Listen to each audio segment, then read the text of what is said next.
Une famille aristocratique totalement coupée du monde, une confiance accordée facilement, un charlatan, de la violence et de la manipulation. On en a vu des arnaques. Mais celle que je vais vous raconter aujourd'hui est bien pire. Salut à tous et bienvenue sur ma chaîne, je suis Trauma encore une fois. Et aujourd'hui, nous allons revenir sur une affaire française qui a choqué l'Europe entière. Quand une famille d'aristocrates se fait manipuler par un dirigeant d'une société de nettoyage, retour sur l'affaire des reclus de Montflanquin. Certain kind of way.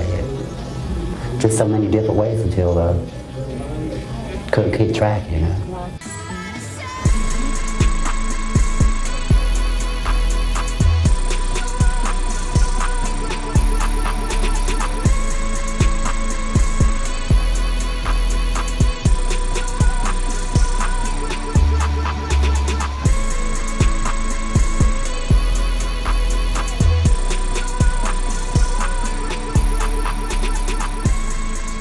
Depuis l'existence de l'humanité. C'est en France, dans l'Agenais, que vit, depuis 1828, la famille Védrine. Une famille aristocratique composée de Guillemette de Védrine, la matriarche, et non, c'est pas la sœur des Guillemets, entre guillemets. Blague nulle, attendue, prévisible, qui n'a pas d'intérêt dans cette vidéo, mais que j'ai quand même décidé de faire. Fuck you! Oui, il faut des réflexions dans la vie, il faut réfléchir, et il faut par exemple se taire. Cette famille est aussi composée de Philippe de Védrine, cadre dans une industrie pétrolière, qui vit avec sa compagne Brigitte Loriot-Martine. Et puis il y a aussi Ghislaine de Védrine, qui est directrice d'une école de secrétariat à Paris, mariée à Jean Marchand, journaliste économique. Et enfin, Charles-Henri de Védrine, obstétricien à Bordeaux, marié à Christine de Védrine, documentaliste. Bref, un beau monde dans cette maison aussi royale que flippante. Mais alors qu'a-t-il pu arriver à cette famille sans histoire ? En 1999, Ghislaine de Védrine rencontre Thierry Tilly. Thierry Tilly est un ex-dirigeant d'une société de nettoyage industriel qui se situait à Paris, et après plusieurs échecs professionnels et des condamnations pour abus de biens sociaux, il se présente comme un expert. Un expert en quoi ? En sécurité. Il a aussi dit qu'il était un expert en intelligence économique. Donc sécurité, niveau technologique. Bref, Ghislaine finit par l'embaucher dans son école de secrétariat à Paris. Est-ce que c'est une bonne idée ? Évidemment que non, sinon je parlerai pas du tout de cette affaire sur la chaîne. Bref, rapidement, Tilly s'immisce dans la famille et commence à tisser sa toile, telle une araignée qui attraperait ses proies dans son filet. Ah, j'ai tellement une plume pour écrire. Non, je vous le dis, plus je revois, plus j'écoute, plus je m'entends parler, plus je me dis... C'est quel genre de poésie, J'aurais pu faire du rap tellement bien écrit. Ah, si tu pouvais fermer ta gueule. Bref, après avoir rencontré plusieurs membres de la famille, Tilly devient un ami de la famille. Il les convainc aussi rapidement qu'ils sont victimes d'un complot international. Ce complot impliquerait des francs-maçons, des banquiers et d'autres entités puissantes. Je vous l'accorde, on dirait vraiment un film. Un scénario d'un film d'action à la Taken ou je sais quoi. Mais c'est totalement la réalité. Tilly va prétendre être un agent secret capable de protéger la famille. Vous et moi aurions sûrement ri, on l'aurait sûrement pas cru. Et pourtant, toute la famille, et je dis bien toute la famille, va y croire. Dur comme fer. Sous son influence, 11 membres de la famille se coupent alors progressivement du monde. Ils vont commencer par vendre leurs biens, y compris le château familial, pour un montant total estimé à 4,5 millions d'euros. Évidemment, ça ne s'arrête pas là. Ils n'ont pas tout simplement vendu leurs biens, récupéré l'argent. Non.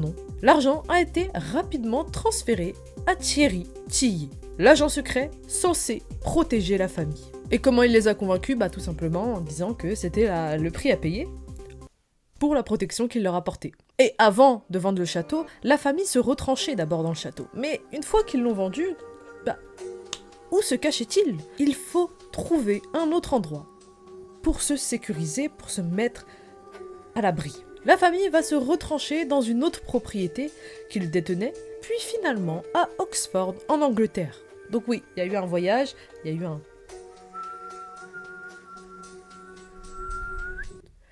Très belle imitation d'un atterrissage. Si jamais vous voulez que je conduise un avion, vous me dites, hein, Air France... Et à Oxford, ils vont vivre dans un isolement total. Et quand je vous dis un isolement total, c'est vraiment un isolement total. Ti alterne alors diverses techniques de manipulation. Entre gentillesse, menaces, tout est mis en œuvre pour maintenir la famille Védrine sous son emprise. Il va les convaincre même qu'ils sont constamment surveillés et en danger, créant alors de la paranoïa et renforçant ainsi leur dépendance à son égard. Mais vous devez sûrement vous demander, mais comment est-ce que tous les membres de cette famille, ils sont quand même 11, il y a 11 cerveaux, comment est-ce que tous les membres de cette famille y ont cru? Ils ont internet, non? Enfin, je sais pas, vous demandez directement. Enfin, vous allez voir sur Google ce qui se passe, ce qui se dit dans je sais pas. Il y a moyen de savoir que ce qu'ils racontent est faux. Eh bien, la réponse est non. Impossible pour eux d'accéder à internet. Car Ti contrôlait toutes les informations auxquelles la famille avait accès. Il va se représenter comme leur seule source fiable, mais aussi leur seul lien avec le monde extérieur. Et généralement, quand vous avez confiance en quelqu'un, vous ne remettez rien en question. Alors, la manipulation, les mensonges, les abus physiques et psychologiques, l'extorsion, à votre avis, combien de temps cette mascarade a-t-elle duré? Je vous laisse me dire en commentaire. Je vous laisse 5 minutes. Allez. Parce que, comme on est dans un jeu télévisé et qu'en fait, finalement, on pose des questions, tu te prends pour qui, toi? Tu crois qu'on est dans Question pour un champion? Non, mais c'est quoi, ça? Non, excusez-moi, je suis en embrouille avec moi-même, vous me laissez tranquille? 2 secondes. Cette affaire aura duré 10 ans. En mars 2009, après près d'une décennie sous l'emprise de Ti, Christine de Védrine parvient finalement à s'échapper et à contacter les autorités françaises. Oui, parce que je pense qu'à un moment donné, elle a dû se dire « Oh, ça fait 10 ans !» Les francs-maçons, les autorités, je ne sais qui nous veut du mal, arrivent pas à nous attraper au bout de 10 ans. C'est quand même fou, quoi. J'essaie de me mettre à la place. Je fais du roleplay. Vous me laissez tranquille un peu dans ça ou pas? Pourquoi est-ce que je ferme les yeux quand je parle?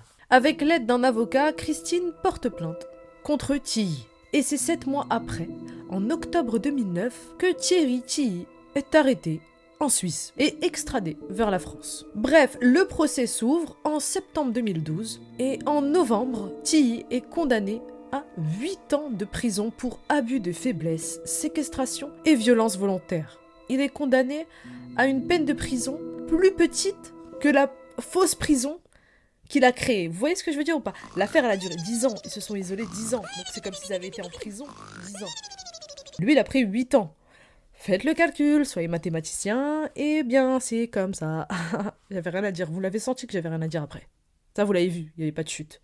Et évidemment, Ti n'est pas d'accord avec la condamnation. Pour lui, c'est hors de question. Il ne va pas rester 8 ans dans une cellule sans liberté et isolé du monde extérieur. C'est quand même le culot incarné. Et donc, la justice prend cet appel, on va dire, en main, écoute les plaintes un peu de ce Thierry Ti et se dit « Bah tu sais quoi, ça va pas être 8 ans d'emprisonnement, t'as raison. Ça va être 10 ans. Voilà quelque chose de plus logique. Voilà quelque chose de plus juste. » Quant à son complice, oui, car je ne vous avais pas parlé de son complice, Jacques Gonzalez, qui était un importateur de voitures d'une 50aine d'années à l'époque des faits, et qui aurait renforcé, on va dire, cette emprise mentale exercée par Ti sur la famille Védrine, un bon petit bras droit, qui lui a été condamné à 4 ans d'emprisonnement ferme.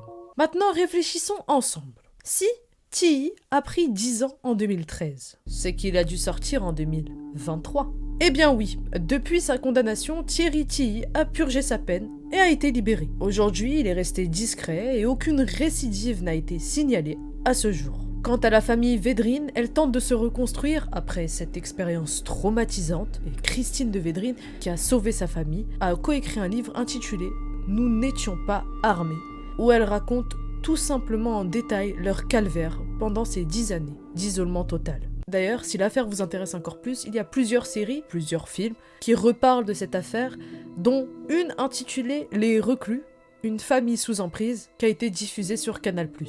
Et ceci n'est pas une publicité, évidemment. Ça va sortir là. Là, ouais là. Oh, le cou il est musclé ou bien... T'es sûrement pas trompé. Oh, reprends-toi un peu. Et avec cette histoire, on se demande comment tous les membres de la famille Védrine ont vécu sous cette emprise pendant 10 ans. Hello, hello, la team. C'est motherfucking trop quoi les gars. J'espère que ça vous a plu, c'est terminé. Je le sais, je le suis, je le sens. Il se fout de moi. La vidéo touche à sa fin. J'espère qu'elle vous a plu. Si c'est le cas, n'hésitez pas à liker, partager et à commenter. Dites-moi ce que vous avez pensé de cette vidéo. Dites-moi ce que vous avez pensé de cette histoire. Est-ce que vous la connaissiez déjà? Si oui, dites-moi si j'ai oublié des éléments. Ça m'intéresse. Bref, en attendant, moi je vous dis, restez en sécurité. Personne ne veut vous faire de mal. Je vais aiguiser mon couteau.